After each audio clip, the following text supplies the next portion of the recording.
معزز سامعین گرامی قدر، جنتی جنت میں داخل ہوتے چلے جا رہے ہیں۔ کل آپ کے سامنے حور کے بعض صفات کو اور بعض باتوں کو رکھا تھا۔ حقیقت بات تو یہ ہے، اگر ہم وہ تفصیلات بیان کریں جو نبی محترم نے بیان کی ہیں، پھر یہ ان کو تکلیف ہوتی ہے۔ گندی عورتوں کی فلمیں دیکھنے والے اور ڈرامے دیکھنے والے ہم پہ اعتراض کرتے یہ حوروں کی تفصیلات بیان کر رہے ہیں۔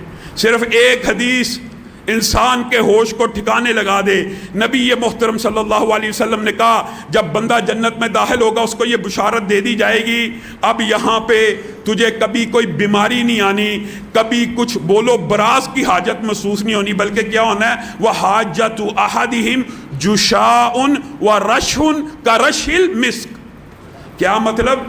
کسی ایک بندے کی سب سے بڑی حاجت، یعنی جو حاجات دنیا کے اندر ہم بولو براز کی انسان کے ساتھ نتھی ہوئی بھی ہیں، کھانا کھائے گا تو نکالنا بھی ہے، وہاں پہ جنت میں کیا یہ معاملہ ہوگا؟ نہیں۔ وَحَاجَّةُ أَحَدِهِمْ جُشَاءٌ، زیادہ سے زیادہ جو حاجت مرد یا عورت کی ہوگی وہ ہلکا سا ایک ڈکار آئے گا، یا زیادہ سے زیادہ ایسا پسینہ آئے گا جس کی خوشبو سے ساری فضا معطر ہو جائے گی۔ یہ مسلمان کی حاجت ہوگی، اور مسلمان کے استقبال کے اندر جب ان کی بیویاں ان کے استقبالی کلمات کہیں گی، ہم ہمیشہ رہنے والی ہیں، ہم کبھی تمہیں تنگ نہ کرنے والی ہیں، ہم کبھی جھگڑا نہ کرنے والی ہیں، انسان صرف اپنی بیوی کو دیکھے گا، حیران رہ جائے گا، ششدر رہ جائے گا۔ اتنا حسن، اتنی ذبائش، اتنی آرائش، حدیث کے الفاظ ہیں، انسان دھنگ رہ جاتا ہے۔ 70 برس اس کے ساتھ مشغول رہے گا، نظر اٹھائے گا، دوسری کی طرف مشغول ہو جائے گا، نظر اٹھائے گا، تیسری کو اس سے زیادہ خوبصورت محسوس کرے گا، چوتھی کے پاس جائے گا، چوتھی سے پوچھے گا میں نے کتنا عرصہ آپ کے پاس گزارا، وہ کہے گی اے سرتاج آپ کو کیا معلوم، آپ نے ہر ایک کے ساتھ 70 برس گزار دیے، آپ کو وقت کے گزرنے کا بھی اندازہ نہیں ہو رہا۔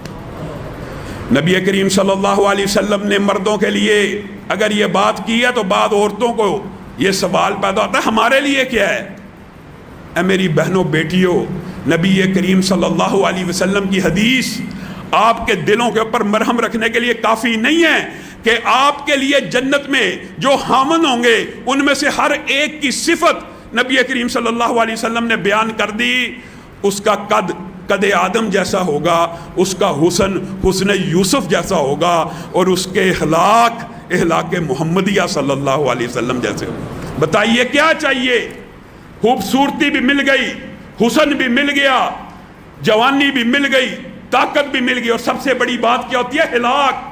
حسن اخلاق ایسا ہوگا کہ ہر جنتی کو یہ تاکید کی جائے گی اور اللہ تعالیٰ بلٹ ان کر دے گا جیسے نبی محترم صلی اللہ علیہ وسلم کا اخلاق تھا، انہی کے اخلاق کے تابع انسان جو جنتی ہوگا اس کے اخلاق کو کر دیا جائے گا۔